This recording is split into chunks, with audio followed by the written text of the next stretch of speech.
다시 한번 인사드리겠습니다. 안녕하십니까? 안녕하세요. 제가 우리 하연수 목사님께 제3호 모임이라는 집회가 이제 재림연수원에서 있을 거라는 이야기를 듣고 제 마음속에 상당히 궁금했습니다. 과연 어떤 분들이 이 집회에 참석을 하실까? 그리고 이제 제가 시간표를 받았을 때 훌륭한 목사님들, 장로님들 많으신데 저한테 너무 많은 시간이 이렇게 배분된 것 같아서 마음에 영적 분함이 있었습니다. 그래서 기도하는 가운데 하나님께서 또 이렇게 시간을 주신 것에 대해서는 분명한 뜻이 있다라고 확신을 하고 겸손한 마음으로 믿음으로 달려왔습니다. 아멘. 제가 마음에 좀 이상한 감동이 밀려옵니다. 그래서 제가 조금 신앙을 늦게 시작을 했는데 지금까지 가족들과 함께 한 가지 소망을 가지고 달려왔습니다. 그래서 저희가 2월 말에 한국에 들어왔습니다. 그래서 정말 쉬지 않고 예수님의 재림을 사모하는 가운데 달려왔는데 이곳에 와보니 제가 원래 이렇게 좀 감정이 이렇게 하는 사람이 아닌데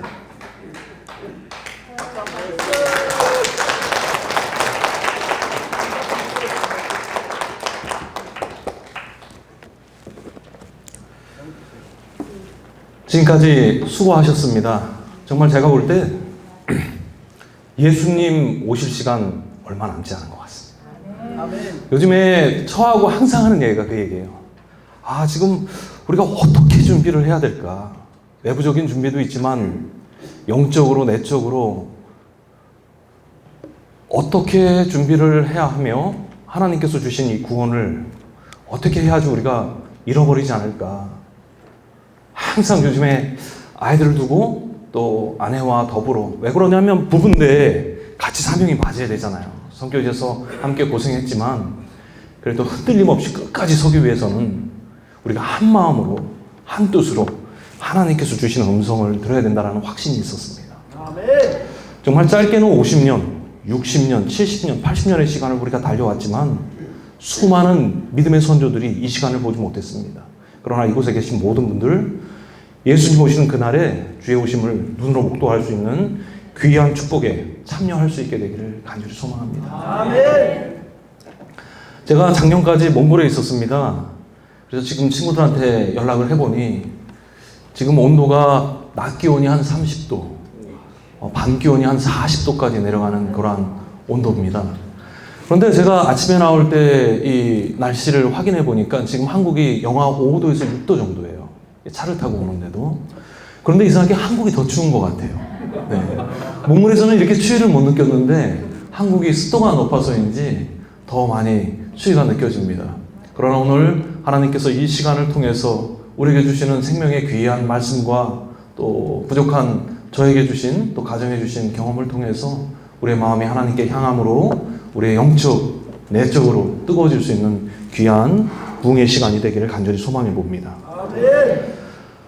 주제를 이 시대를 향한 우리의 사명이라는 대주제를 정하고 그리고 두 번에 걸쳐서 말씀을 나누려 하는데 오늘 첫 번째 시간은 그리스도가 생각의 중심이 된 사람들이라는 주제를 가지고 오늘 함께 하나님의 말씀을 나누려고 합니다. 요나서에 있는 말씀입니다. 제가 읽겠습니다. 여호와의 말씀이 아미떼의 아들 요나에게 임하니라. 이르시되 너는 일어나 저 큰 성읍 니느웨로 가서 그것을 쳐서 외치라. 이 악독이 내 앞에 상달하였음이니라 하시니라. 그러나 요나가 여호와의 낯을 피하려고 일어나 다시스로 도망하려 하여 욥바에 내려갔더니 마침 다시스로 가는 배를 만나니라.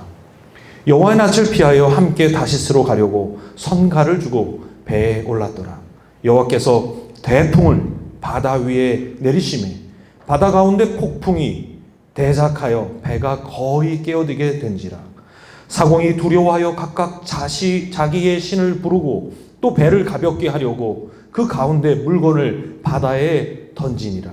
그러나 요나는 배 밑층에 내려가 누워 깊이 잠이 든지라.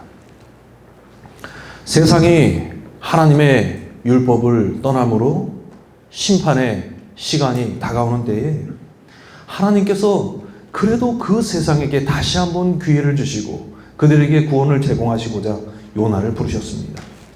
그리고 그 시대에 가장 필요한 현대기별을 요나에게 맡기셨습니다. 하나님의 거룩한 명령을 따라 니느웨로 가서 그 기별을 사람들에게 외쳐야 하는 요나는 하나님의 부르심을 받고 일어납니다. 그러나 요나는 이상하게도 하나님께서 가라고 명령하신 니느웨가 아닌 다시스로 향해서 갑니다. 제가 여기서 주목해 보고자 하는 것은 무엇이냐면 요나가 하나님께서 그에게 맡기신 분명한 사명을 떠나서 다른 개인적인 자신의 생각을 가지고 하나님의 뜻을 피하니 어떠한 일이 발생되는가에 대하여 집중해 보기를 원하시는 겁니다.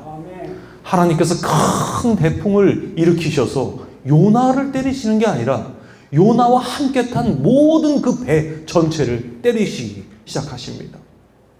전혀 하나님을 알지 못하던 사람들이 이 요나가 사명을 기피하자 고통을 당하게 되는 것입니다. 그 고통이 그러나 멈추지 않고 지속적으로 점점 빈도와 강도가 강해지기 시작합니다.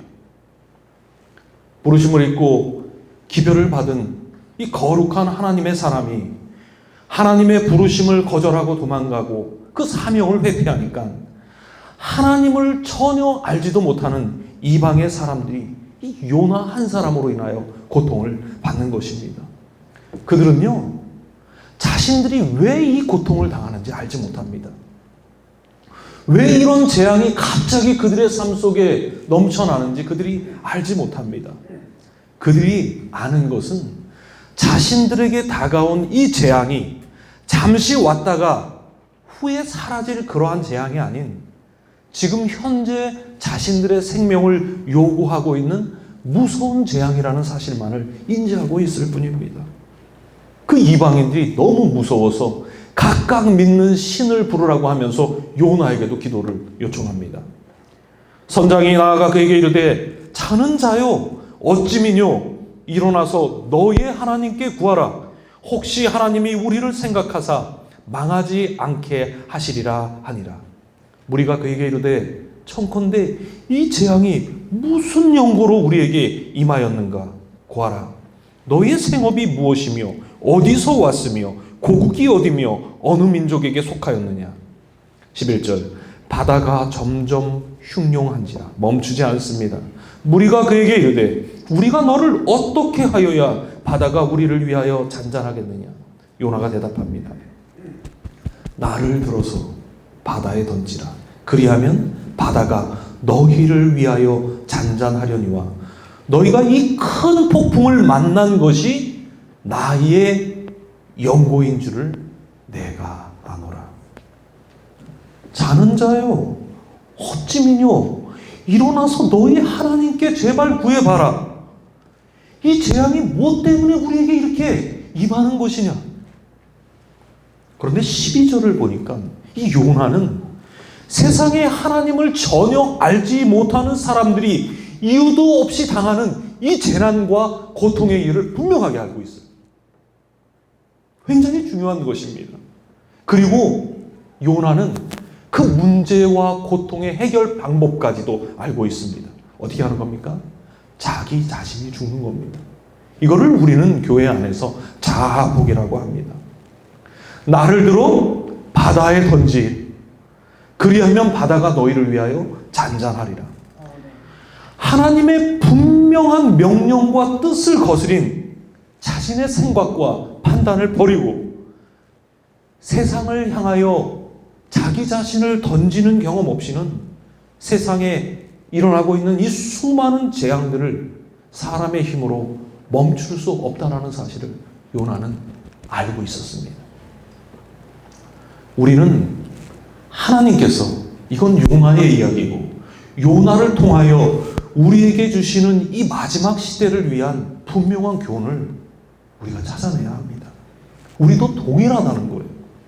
지금 세상의 인류의 의학과 과학으로도 현대의 발전단 재난 예방 시스템으로도 해결할 수 없는 수많은 사건과 사고, 재난과 질병이 꼬리를 물고 더욱 심하게 우리의 삶으로 다가오고 있습니다. 정치도, 경제도, 문화도, 종교도 역사 이래로 경험하지 못한 암울한 상황으로 치닫고 있습니다. 우리는 한치 앞도 내다볼 수 없는 세상 속에서 하루하루를 살아가고 있습니다. 여러분, 이러한 세상의 상태와 사태가 누구의 책임이라고 생각하십니까?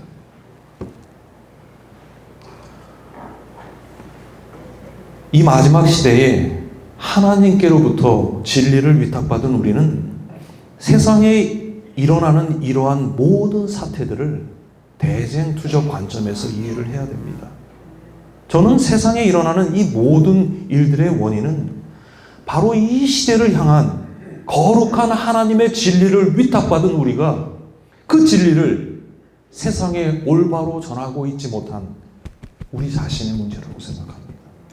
하나님께서 이 교회에, 이곳에 계신 모든 분들에게 이 시대를 향한, 이 마지막 시대를 구원하기 위한 마지막 거룩한 사명과 진리를 위탁하셨다는 겁니다. 오늘 우리 자신의 계획과 생각과 모든 시간을 하나님 앞에 내려놓고 내 자신을 먼저 100% 하나님께 온전히 드리지 않는다면 세상은 원인을 알지 못한 채 더 심각한 문제에 봉착하게 될 것을 우리는 목도하게 될 것입니다. 누가복음 13장 4절에 또 실로암에서 망대가 무너져 치어 죽은 18사람이 예루살렘에 거한 모든 사람보다 죄가 더 있는 줄 아느냐? 너희에게 이르노니 아니라 너희도 만일 회개치 아니하면 다 이와 같이 망하리라. 얼마 전 이태원에서 일어난 사건과 같은 비슷한 사건과 사고가 성경에도 나타납니다. 갑자기 이유 없이 멀쩡하던 이 실로암 못을 지키던 그 망대가 무너지면서 그 밑에 있던 18명의 사람들이 그 탑이 무너져 갑자기 사망을 한 사건입니다. 사람들이 궁금해요. 이게 왜 일어났을까? 이 사고에 대해서 어떤 단어를 사용할까? 그리스인들도 궁금하고 세상 사람들도 궁금합니다. 정치적 이슈들이 됩니다. 그러나 예수님은 그때 당시에 이 이슈를, 예수님의 생각을 사람들이 알기 원했어요. 사람들은 뭐라고 생각했냐면 이 18명의 죽은 사람들이 우리보다 훨씬 죄가 많아서 죽었다고 생각을 합니다. 우리는 하나님의 은혜를 받고 있어서 이렇게 안전하게 살아갈 수 있다고 이야기를 합니다. 예수님이 아니라는 거예요. 아니라.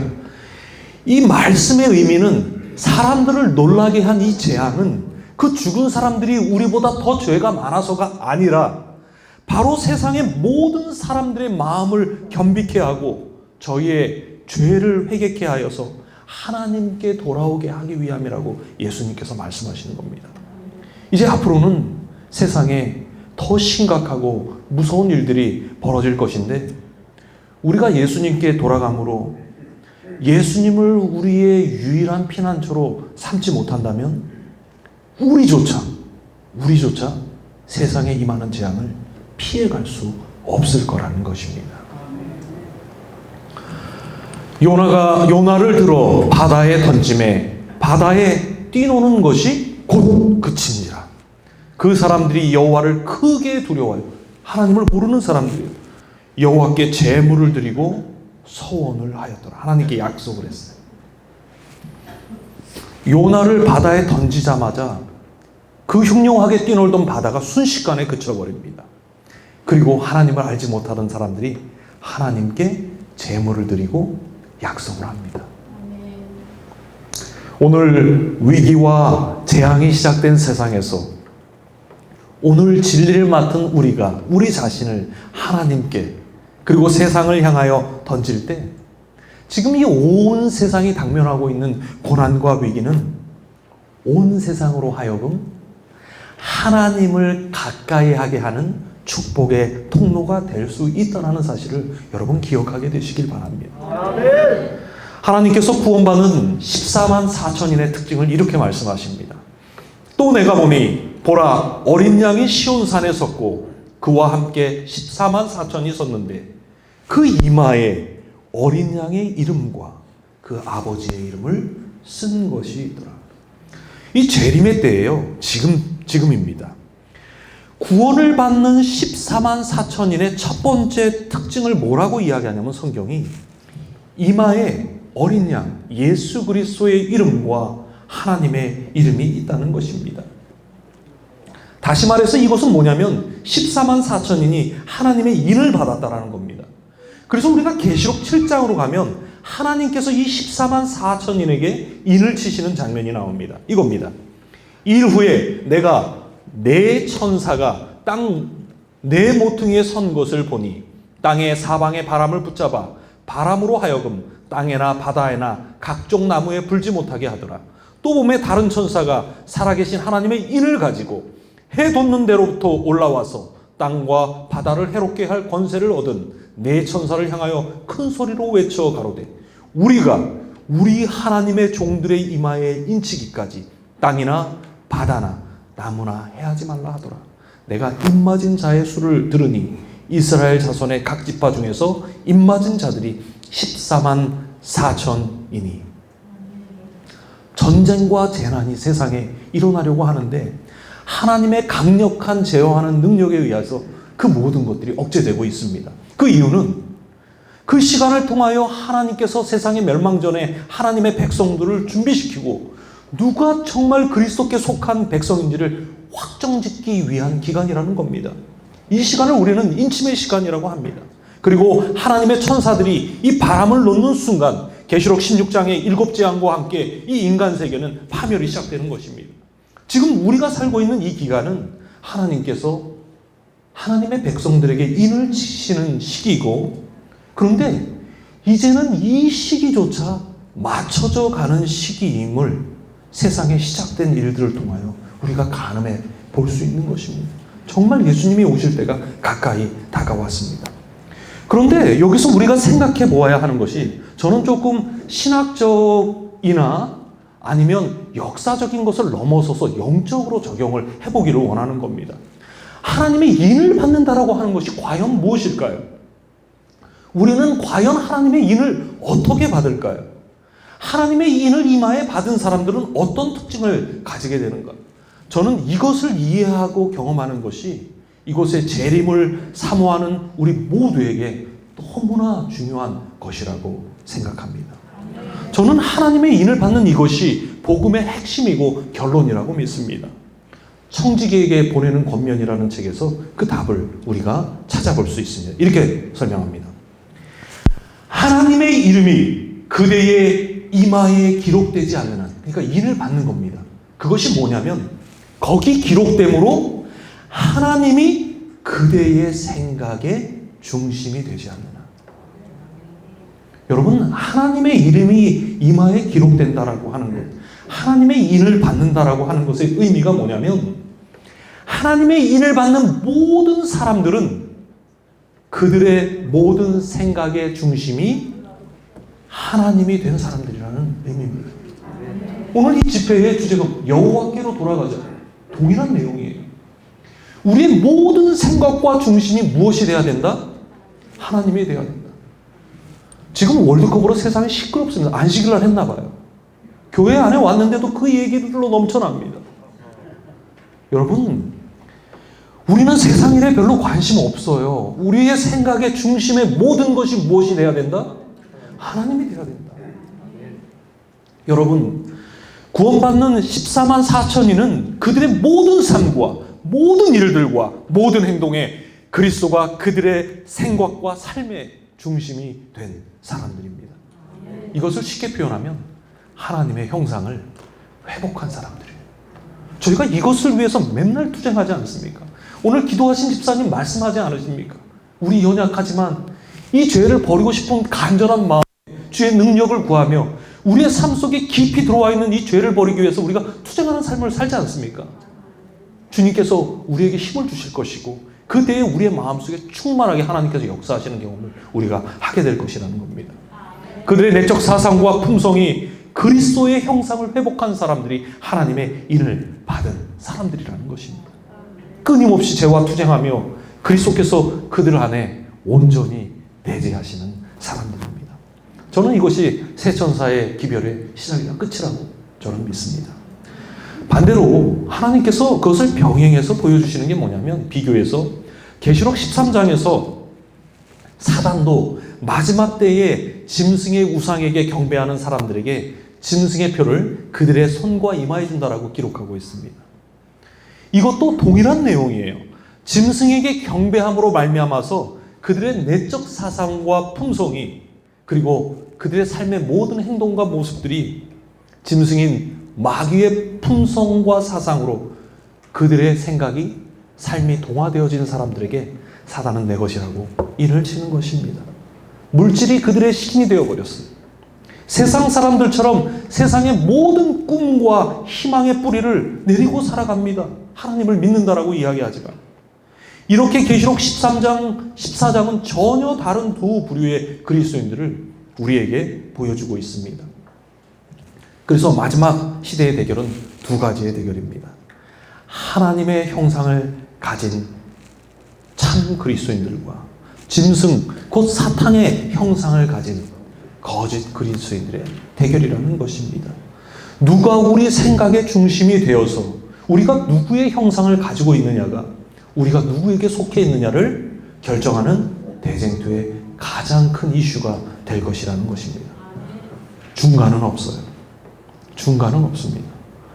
마지막 때에는 짐승에게 지속적으로 굴복하면서 우리가 짐승이 주는 모든 세상적 사상과 내적 품성으로 계속 꼴지어지는 사람과, 그 반대로 날마다 하나님께서 주시는 성령의 강력한 역사를 경험하면서 하나님의 뜻을 따라가는데 하나님의 형상으로 계속 변해가는 사람들 둘로 나누어줘서 짐승의 인이나 하나님의 인을 받는 일이 벌어지는 것입니다. 여러분, 우리가 어떤 일을 받아야 할까요? 하나님의 일을 받아야죠. 경건한 모양을 가장한 죄인들이 한동안 참된 그리스도의 제자들과 섞여서 외형상 그리스도인으로 간주되어 많은 사람들을 속이고 있지만, 이 세상의 추수때가 이르면 선한 자와 악한 자, 그러니까 지금 선한 자와 악한 자를 참된 그리스도인과 외형상 그리스도인이라고 표현하는 겁니다. 참된 선한 자와 악한 자 사이에 현저한 차이점이 드러날 것이다. 그때에 교회와 연합하였지만 그리스도와 연합하지 않은 자들이 명백하게 드러날 것이다. 재림을 사모하는 분들이 이 자리에 모였습니다. 우리 모두가 하나님께서 진리를 맡기신 이 마지막 시대에 진리를 가지고 있는 제7일 안식일 예수 재림 교회에 속해 있지만, 정말 내 자신이 그리스도와 온전한 연합을 한 삶을 살고 있는지, 아니면 그냥 교회와 연합되어 있는지, 여러분 우리 자신을 시험해 보아야 할 것입니다. 이것은 너무나 중요한 일입니다. 마지막 때에 악한 자들은 하나님을 믿지 않는 사람들만을 이야기하는 것이 아니라는 것입니다. 그리스도와 연합하지 않은 자들이 악한 자들이라고 이 신물교리라는 책에서는 이야기하고 있는 것입니다. 그리스도와의 연합은 재림을 준비하기 위한 마지막 때 가장 시급하고도 중요한 일입니다. 그렇다면 우리가 생각해 봐야 하는 것이 뭐냐면, 어떻게 해야지 그리스도께서 우리의 생각에, 우리의 삶에, 우리의 모든 것의 중심이 되게 하실 수 있을까 생각해 봐야 합니다. 그래서 어떻게 우리가 하나님의 인을 받을 수 있을 것인가? 그 답을 이 세 천사의 기별이 주고 있는 것입니다. 우리가 이 세 천사의 기별을 그냥 단순히 이해하고 지적으로, 지식적으로, 신학적으로, 교리적으로 그것을 넘어서서 그 기별을 개인의 삶에 경험하게 될 때 경험해야 하는 거예요. 우리가 그리스도가 우리의 생각의 중심이 된 하나님의 인을 받는 14만 4천인이 되는 것입니다. 이 세 천사의 기별은 제가 성경을 보니까 마지막 시대에만 존재하는 기별이 아닙니다. 이미 과거부터 쭉 존재했고 믿음의 선조들의 삶 속에서 그들이 경험한 기별입니다. 그리고 제가 여기서 오늘 조금 생각해 보아야 하는 그러한 주제가 뭐냐면, 많은 재림 교인들이 이 세천사의 기별을 자꾸 외쳐야 하는 기별이라고 생각을 한다는 거예요. 세천사의 기별은 당연히 외쳐야 하는 기별이 맞습니다. 그러나 제가 강조하고 싶은 부분은 뭐냐면 우선순위가 있다는 거예요. 세천사의 기별은 그것을 다른 사람에게 외치기 이전에 나 개인이 먼저 경험해야 하는 기별이라는 사실을 이곳에 계신 모든 분들이 잊지 말아야 한다는 겁니다. 나에게 외치라는 겁니다. 내가 경험해야 한다는 거예요. 우리는 선교하자, 우리가 전도하자라는 말을 들을 때, 그러한 요구를 받을 때 많은 부담이 되는 게 사실입니다. 그 이유는 선교와 전도가 사람들을 예수님께 인도하고 복음을 전달하는 일, 성경을 펴서 성경을 가리키는 일이라고 사람들이 생각하기 때문입니다. 맞는 말입니다. 그러나 성경이 말씀하는 선교와 전도에는 우선순위가 있다는 것을 여러분 절대로 잊어서는 안 되는 것입니다. 바로 성경에서 가리키는 예수님께서 성소적 전도는 내 자신을 먼저 하나님께 전도하는 일이, 내 자신을 먼저 하나님께 선교하는 일이, 내 자신이 먼저 하나님을 아는 일이 우선시 되어야 한다는 사실을 여러분 우리 모두가 잊지 말아야 하는 것입니다. 이러한 경험 없이 전도하고 선교하는 것은 아무런 의미가 없어요. 이미 성경의 과거에 그런 사람들이 많아요. 자신을 하나님께 전도하지 않고 목숨 걸고 전도한 수많은 사람들이 성경에 나타납니다. 이런 사람들이에요. 마태복음 23장 15절에 예수님께서 말씀하십니다. 화 있을신저 외식하는 서기관들과 바리새인들이여, 너희는 교인 하나를 얻기 위하여 바다와 육지를 두루 다니다가 생기면 너희보다 배나 더 지옥 자식이 되게 하는도다. 그 당시 예수님께서 그 당시의 종교인들의, 선교사들의 열심만큼은 인정하셨어요. 왜 그러냐면 그 사람들이요, 지금 그때는 비행기도 없었고 자동차도 없었어요. 그런데 한 사람을 전도하기 위해서 어떤 열심이 있었냐면 세상 끝까지, 땅 끝까지 가는 겁니다. 목숨 걸고 선교를 했어요, 그 사람들이. 우리 시대의 선교와는 비교도 안 되는 열심이었죠. 그런데 문제는 그렇게 영혼 한 명을 힘들게 목숨 걸고 데려와서 예수님이 보시니까 교회 안에서 더 지옥 자식이 되게 하는 거예요. 예수님이 하신 말씀입니다. 이 이유가 뭐냐면 자신이 만나지 못한 예수님을, 자신이 영접하지 않은 예수님을, 자신의 삶이 예수님 중심의 삶이 되지 않은 채 전도하고 선교한들 교회는 더 심각한 상태가 되어버리는 것입니다. 우리는 교회의 이름을 전하고 교리를 전하는 사람들이 아니라 누구를 전해야 되는 사람들이냐면 내 안에 계신 예수 그리스도를 전해야 하는 사람들입니다. 그러기 위해서 저와 여러분 먼저 예수님을 만나야 하는 것입니다. 그래서 그 당시의 사람들에게 예수님이 자꾸 이런 표현을 많이 하세요. 내가 생명의 떡이야. 나는 세상의 빛이야. 내가 양의 문이야. 나는 선한 목자야. 나는 포도만하고 너희는 가지야. 나는 길이고 나는 진리고 내가 생명이야. 끊임없이 동일한 말씀을 여러 번 반복해서 말씀하시는데 사람들이 못 알아들어요. 많은 그리스도인들이 그때에 그래서 선교와 전도에는 열심히 있었지만 그들의 신앙에는 늘 문제가 발생하는 겁니다. 교회에서 열심히 봉사하고 사는데 마음에 기쁨이 없어요. 선교하고 전도하지만 마음에 평안이 없어요.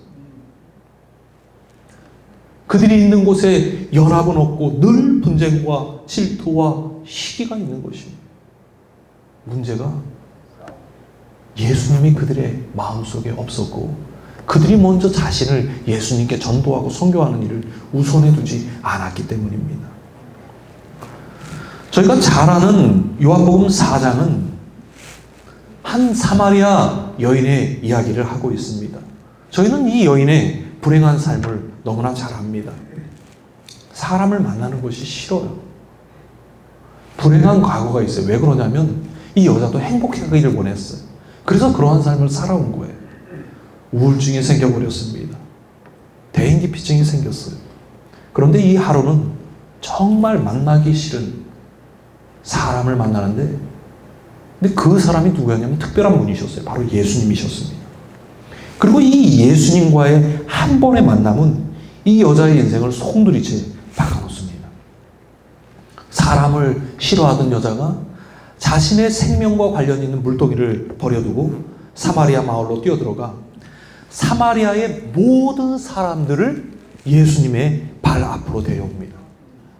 그 후에 예수를 한 번 만난 사마리아 여인을 통하여 예수님께 인도함을 받은 이 사마리아 사람들은 이렇게 고백을 합니다.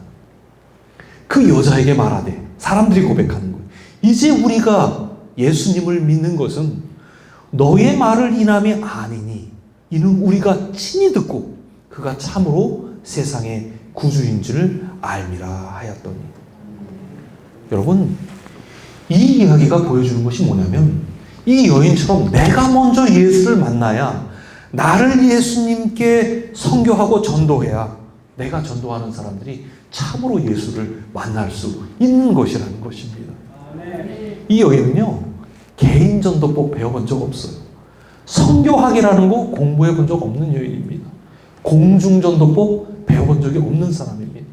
그런데 대인기피증이 있고 우울증이 있는 여인이 그의 일생에 딱 한 번 예수님을 만난 후에 능력의 전도자요, 능력의 선교사가 되어버립니다. 저는 이것이 선교의 핵심이라고 믿습니다.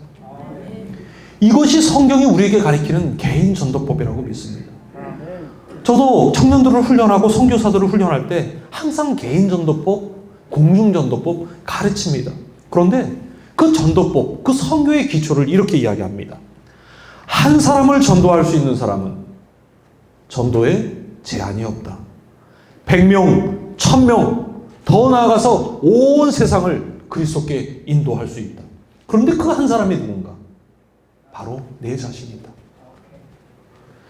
여러분, 나를 그리스도께 전도할 수 있다면 전도는 제한이 없어요. 그런데 문제가 뭐냐면 세상에서 가장 힘든 전도가 있는데 누구 전도예요? 근데 나를 예수님께 전도하는 일이, 이게 가장 힘든 일입니다. 저도 매일 저를 예수님께 전도하고자 투쟁하면서 살아갑니다. 제가 아침 시간, 새벽 시간만큼은 누구에게도 뺏기려고 하지 않아요. 왜 그러냐면 나를 예수님께 전도하지 않고 제가 나가서 무슨 말씀을 가르치겠습니까? 무슨 성경 교수를 하겠습니까? 그러나 나를 먼저 전도하여 그리스도와의 개인적 만남을 우리가 갖게 된다면 우리는 신학 공부하지 않아도, 특별한 전도법 배우지 않아도 전도자가 되는 것입니다. 많은 사람들이 나 자신을 하나님께 전도되는 경험을 먼저 하지 않고 전도와 선교를 하려니 참 부담이 되는 것입니다.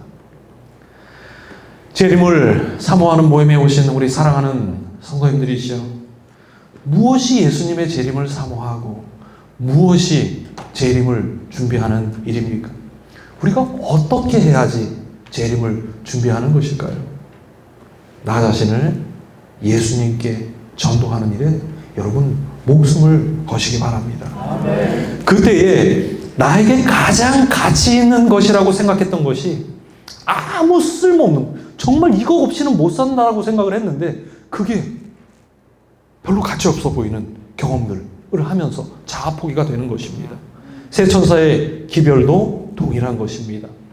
나에게 그 기별이 외쳐지고 경험되어질 때 그 기별은 세상 땅끝까지 전파되는 것입니다. 계시록 14장에서 구원받는 14만 4천인은 그들의 마음에 오직 그리스도가 중심이 된 사람들입니다. 예수님을 개인적으로 만난 사람들이며 새 천사의 기별을 자신의 삶에 먼저 경험한 사람들이고, 바로 자기 자신을 먼저 하나님께 전도한, 선교한 무리라는 사실입니다. 가장 시급한 일입니다.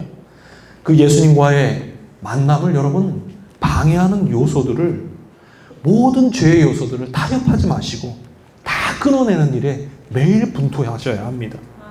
나의 삶에 유익이 되고 아주 필요한 요소라 할지라도 그것이 내가 하나님을 가까이 하는데 악영향을 끼친다면 여러분 과감하게 잘라내시기 바랍니다. TV를 집에 놓고 오늘은 드라마 보지 말아야지. 이거 안 되는 거예요. TV를 없애면 됩니다. 예. 그냥 치워버리세요. 그럼 투쟁할 필요도 없는 거예요. 그런 것들을 다 우리의 삶 속에서 끊어내야 하는 것입니다.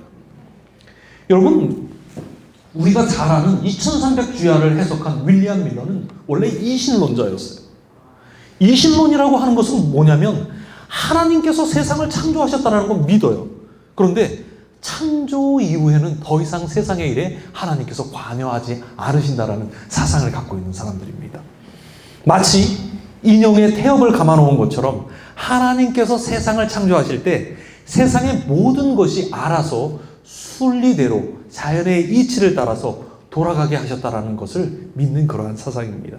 그리고 하나님은 언제 개입하시냐? 세상이 끝나는 날 끝에 가서야 세상의 일에 관여하신다는 그러한 사상입니다. 근데 제가 보니까 이런 이신론자들의 문제가 뭐냐면 그러한 사상을 갖고 있기 때문에 매일 자신의 삶 속에 살아계시고 역사하시는 하나님을 듣지도 못하고 보지도 못해요. 그거 이상한 겁니다. 사람들에게, 우리 청년들에게 자꾸 이야기를 해요. 제가 이번에 우리 학생들을, 또 종교부 학생들을 면접을 하면서 이런 질문을 합니다. 말씀을 주기적으로 보니? 집에서 예배는 드리니? 기도하니? 하나님의 음성을 들어봤니? 아무도 없어. 하나님의 음성을 어떻게 들어요? 여러분, 우리는 이신론자가 아닙니다. 왜냐하면 우리는 하나님께서 세상을 창조하시고 그 이후에 하나님께서 우리의 매일의 삶에 개입하셔서 우리를 눈동자처럼 지키시며 우리와 동행하시고 우리와 매일 교통하시고 우리에게 말씀하시고 그분의 인도하시는 손길이 우리의 작은 일들 속에서도 있다라고 하는 것을 우리는 믿는 사람들입니다. 오늘 이곳에도 여러분, 우리에게 가장 중요한 믿음이 뭐냐면 이곳에 가장 가까이에 하나님께서 우리와 함께 계시다라는 겁니다. 그리고 그것을 우리는 매일 경험하면서 살아갑니다. 그런데 많은 그리스도인이라고 하는 사람들이 이신론자는 아니지만 이신론적 삶을 살아가는 것을 제가 목도하게 됩니다. 사단이 강력하게 그리스도인들을 기만하는 것입니다. 하나님이 그들의 삶에 깊이 역사하시고 개입하셔서 그들과 함께 동행하는 삶을 그들이 살지 않아요. 그래서 그들은 모든 일들에 있어서 계획하고 판단하고 결정하는 일을 자신의 경험과 생각과 지식을 따라서 합니다. 하나님의 뜻은 중요하지 않아요. 자신의 삶의 계획을 세우고 원하는 것을 따라 살다가 세상의 흐름에 맞추어 잘 살다가 주께서 언젠가 오실 때 재림에 자기도 참여할 수 있을 거라고 생각하면서 살아갑니다. 교회도 마찬가지고 선교도 마찬가지입니다. 사람이 계획하고 사람들의 경험과 뜻을 따라서 하는 선교가 아니라 하나님의 뜻을 묻고 알고 그분의 계획을 따라가야 하는 것입니다. 수많은 선교지에 가봤어요. 수많은 선교사들을 파송해봤어요. 그런데 성공한 선교지가 있고 성공한 케이스가 있어요. 그래서 그 케이스를 그대로 따다가 그 동일한 선교사들을 다른 선교지에 보내도 실패합니다. 사람의 방법이 아니에요. 선교는 누가 하는 거냐면 하나님께서 하시는 것입니다. 하나님의 계획이 무엇인지를 묻고 우리가 매 순간 긴장하고 내 자신을 낮추고 걸어가야 한다는 것입니다. 만약 자신의 경험과 뜻, 생각과 지식을 따라 산다면 그 사람은 그리스도인이 아닙니다. 그리스도인을 가장한 이신론자들입니다. 사탄이 그들을 속인 것이죠. 우리는 우리의 개인의 삶, 가정, 교회, 그리고 기간의 모든 계획들을 하나님께 낱낱이 드리고 전적으로 맡겨야 하는 것입니다. 계시록 14장 5절에서는 특별히 14만 4천인의 특징을 이렇게 이야기합니다. 그 입에 거짓말이 없고 흠이 없는 자들이라. 제가 이것을 깊이 묵상해 봤어요. 이 거짓말이 없다라는 것이 무슨 말일까? 여러분, 우리는 제7일 안식일 예수 재림 교인입니다. 다시 말해서 재림을 기다리는 사람들입니다. 그런데 재림을 기다리는 것을 넘어서서 우리는 재림을 향해 달려가고 있고 그 재림을 너무나 사모하는 사람들입니다. 그 예수님의 재림만이 우리의 인생의 유일한 희망임을 믿고 살아가는 사람들입니다. 주님께서 곧 오실 것을 우리는 믿는 사람들입니다. 그렇다면 만약에 우리가 그러한 삶을 살아간다면 내가 볼 때도, 가족들이 볼 때도, 주변에 하나님을 믿지 않는 사람들이 볼 때도 저 사람은 진짜 재림을 기다리는 사람이야 라고 생각할 수 있는 그러한 삶을 우리가 마땅히 살아야 한다는 것입니다. 만약에 내가 믿고 말하는 것과 내가 매일 살아가고 추구하는 것들이 전혀 모습이 다르다면 우리는 거짓말하는 사람입니다. 성경은 마귀를 거짓말하는 자로 묘사합니다. 요한복음 8장 44절에 이는 저가 거짓말쟁이요 거짓의 아비가 되었다라고 하나님께서 말씀하십니다. 거짓말은요, 진리가 아닌 것을 말하는 것만이 아닙니다. 진리를 말하지만 진리가 그 사람의 삶 속에 없어서 그 진리가 거짓되게 만드는 사람을 성경은 거짓말하는 자라고 말하는 것입니다. 그들이 말하는 진리가 그 진리를 말하는 사람의 삶에 투영되지 않으므로 그 사람이 말하는 모든 말과 행동이 다 거짓말이 되는 것입니다. 재림의 신자라면 정말 삶의 모든 모습이 재림을 준비하는 모습으로 여러분 살아가야 합니다. 예수님께서 내가 곧 진리라고 말씀하셨어요. 오늘 우리가 예수 그리스도를 우리 개인의 구주로 영접했다면 매일의 삶 속에서 예수 그리스도의 삶이 여러분의 삶 속에서 재현되어야 합니다. 예수님의 형상, 그분의 말, 태도, 사람을 대하는 자세까지도 여러분의 삶에서 보여져야 한다는 것입니다. 선교지에서 그리고 교회에서 사역하면서 깨닫게 되는 것은요, 성도들은 선교사들, 목사들, 장로들, 집사들의 말을 믿는 것이 아니라 그들의 삶을 보고 그들이 말하는 것을 믿게 된다는 사실을 제가 깨달았어요. 세상도 마찬가지입니다. 우리가 아무리 논리적으로, 교리적으로, 신학적으로 이 성경을 잘 해석하고 증거한다 할지라도 세상은 우리 말 믿지 않습니다. 세상은 우리의 삶을 보고 이 마지막 시대의 구원의 기별을 듣기 위하여 우리에게로 나오게 될 것입니다. 그러므로 너희가 선지자 다니엘의 말한 바 멸망에 가증한 것이 거룩한 곳에 선 것을 보거든 그때에 유대에 있는 자들은 산으로 도망할지어다. 예수님은 이 마지막 시대를 위하여 우리에게 경고를 주셨어요. 어디로 도망가라고요? 산으로 도망가라. 사울왕에게 13년간 토끼몰이 하듯이 쫓기면서 전전긍긍하던 다윗은 이 산들의 고마움을 항상 느끼고 살아온 사람입니다. 위험이 있을 때마다 이 산은 다윗을 숨겨주고 보호해주고 피난처를 제공해 주었습니다. 그러한 다윗이 이렇게 고백을 하는 거예요. 내가 산을 향하여 눈을 들리라. 나의 도움이 어디서 올고 나의 도움이 천지를 지으신 여호와에게서로다. 이렇게 시편 121편에서 고백한 다윗이 깨닫게 된 것은 뭐냐면 자신의 절박한 도움이 필요로 될 때 산이나 들이나 시골에서 그 도움을 줄 만한 것들이 솟아나는 것이 아니라는 것을 다윗은 깨달았습니다.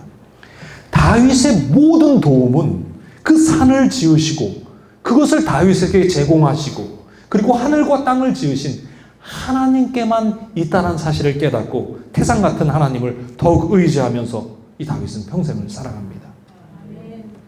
여러분, 예수님은 산처럼 우리가 어떠한 환경에서나 어떠한 상황에서 항상 바라볼 수 있는 분이십니다.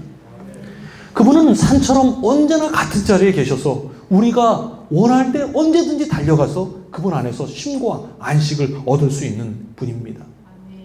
재림의 때가 가까웠죠. 저도 항상 생각합니다. 환경과 많은 변화들이 필요합니다. 식생활의 변화도 필요합니다.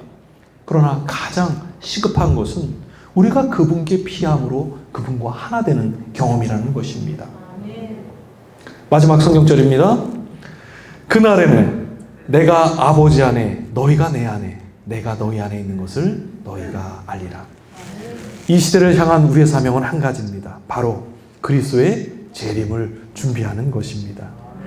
그리고 그 재림에 대한 시급한 준비는 다른 어떤 것보다 그리스도께서 내 안에, 내가 그리스도 안에 거하는 완전한 회복의 경험이라는 사실을 우리 성도들 기억하시게 되시기 바랍니다. 이 세상을 향하여 가장 먼저 요나처럼 자신을 던지시는 자아 포기의 경험이 여러분들에게 요구됩니다.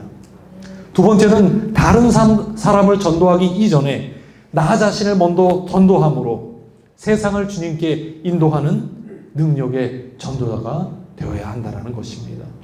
세 번째는 우리가 믿는 것과 삶의 모습이 전혀 다른 이신론적 삶에서 벗어날 수 있게 되시기를 바랍니다. 거짓말하는 자가 아니라 진리를 소유한 그러한 성도들이 되시길 바랍니다. 마지막으로 예수 그리스도를 개인적으로 만나기 위하여 여러분 힘쓰게 되시기 바랍니다. 이것이 가장 중요한 것입니다. 하나님의 은혜와 인도하심이 한 소망을 가지고 한 사명을 가지고 한 믿음을 가지고 이 자리에 모인 우리 제사모 우리 모든 성도들에게 함께 하시기를 간절히 소망합니다. 잠시 기도하고 쉬는 시간을 갖도록 하겠습니다.